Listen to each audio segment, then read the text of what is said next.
Sasa nini unashindwa kufanya? Kutembea vizuri, kusimama muda mrefu siwezi. Ukitembea unakuwa unasikia nini? Kama vile goti linapishana, yani linahamahama. Okay. Huyu anasikia kama goti linapishana, lakini ukitembea unasikia? Mimi nateseka sana. Ndio. Umekuja nani? Ndio kwa shida sana. Naye nimekuta magoti yanauma, alafu tumbo. Katika siku zake za hedhi anakwenda kwa wiki, hata unaweza akaenda kwa mwezi mara mbili. Touch. Loose. Toka haraka ndani. Toka kwenye mwili. Toka kwenye mwili. Toka kwenye mwili. Leta bwana, tufungue miguu yake. Bwana, tufungue miguu. Ona miguuni. Ona miguuni. Twende, umepona, simama. Twende sasa. Usilie, nyanyuka kama umepona.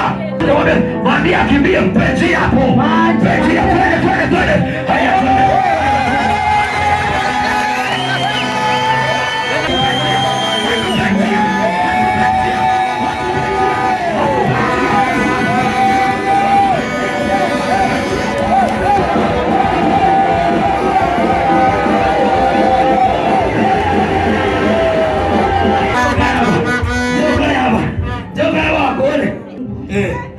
Na mwaka wa 6.